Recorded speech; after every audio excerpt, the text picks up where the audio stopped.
This is the vehicle configuration section. Not all items may be on your vehicle necessarily. Let's start with driver assistance. Press the OK button and the right arrow. The first one is collision avoidance, which is your braking system that will automatically brake the vehicle when it gets too close to a car in front of it, and that's AEB, automatic electronic braking, on or off. Just hit the OK button to activate it or deactivate it. Cross traffic detection is for the reversing of the vehicle. When a vehicle is about 3 seconds away from a T-bone incident, you can turn that on or off. It'll warn you very loudly, audibly, just by hitting the menu OK button. Arrow back again. Go down one from driver assistance. Lane departure warning, on or off. And that will let you know if you should go into a lane or not, if there's a vehicle in your way, and your mirror will notify you by a blinking vehicle that you see on the left side.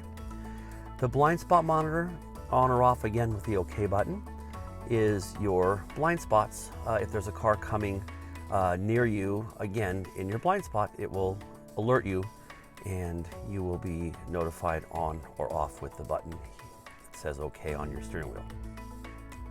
Going down again after driver assistance is your trip odometer. Press the right arrow as it says, and your trip bank will be trip A, which is continuous. Trip B is your second continuous trip. Your trip auto will reset every time per trip. So, and if to reset any of those, just hold down the stick shift button at the turn signal end, basically the turn signal stock button at the end that says I on it. Next from there is your display, and hit the right arrows to launch that one. You can have the map from the GPS between the gauges if you choose this one. Again, hit menu OK, that'll do that for you. Flashlight effect will light up your gauges on your two gauges, if you will. Your speed and your RPMs will light up as the arrow moves. Otherwise, if it's off, it'll be completely lit up. And your info panel, when you're not using your maps, by the way, can be your logo, the clock, what you're chosen to listen to as far as your music, media, etc. Driver assistance will let you know your lane departure information and all the other items related to travel. And your trip summary will have your trip odometer, current odometer, and your fuel. Arrow back to get out of there.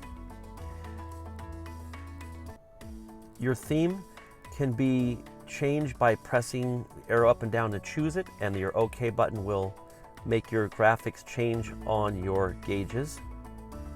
And you'll see that as you go through. Technical is the default. Arrow back. And your units are simply changed for analog and in miles per hour or kilometers per hour. Going back, and I'm using the arrows on the left side of the steering wheel. Your units, obviously, miles per gallon for your trip, as opposed to kilometers. Tire pressure can be measured in PSI and the other European choices, PSI being the most common. Temperature, obvious Celsius or Fahrenheit, and again, use your arrow up, down, and hit your button in the middle, which is OK to choose. All right, and then language, again, arrow down and then to the right to choose it. UK English will call your trunk the boot, and the hood the bonnet, and the word tires with a Y. Otherwise, choose US English if you're here, or you can challenge yourself in other languages by using the arrow. There's multiple, as you can see. And again, arrow up and down, and then hit the menu OK button to select it. Arrow left to get out. Next, general vehicle settings, hit OK or the right arrow. Security features will, at the top here, audible lock warning will beep when you lock or unlock the vehicle. Otherwise, if you choose it off, it's going to be silent. Two-stage unlocking, again, on-off with the selected box. Two-stage unlocking, what that does is on the first click, it'll unlock just the driver's side door. Second click will unlock the rest of the doors. And that's for security. Most people should choose the two-stage because that way they're protected by someone hiding on the passenger side when they unlock the doors. If it's off, all four doors will unlock and unlock at the same time. Driveway locking is exactly what it sounds like. You can have it never activate and you have to lock the car yourself completely, or when you're at 5 miles an hour, it'll lock all the doors. 10 or 20 can also be chosen.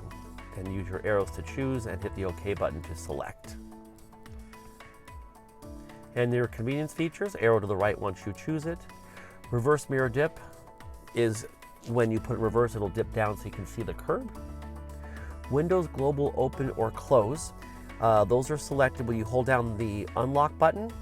It will lower all the windows down, and the windows close may not work in your region, but you hold the lock button down and all the windows will come up. Automatic high beam will turn on the high beams if there's a vehicle not in your way. If there's no vehicles around, it'll always be in high beam. And then you can select by arrowing down the sensitivity and whether we drive on the left or the right. And these are right here. And the delay, headlight delay, arrow to the right once you choose it, can leave the headlights on for a definite part of time, 30 seconds, a minute, up to 4 minutes when you leave the vehicle to light up your driveway, or you can choose to have it off. Wiper settings. This is interesting. Auto wipe mode is when you leave it on, the rain will automatically be sensed and it will automatically wipe your windshield. Gear shift paddles are behind the steering wheel itself and connected to it, and you can actually manually select your gears in sport only or in drive and sport. So you get a selection there.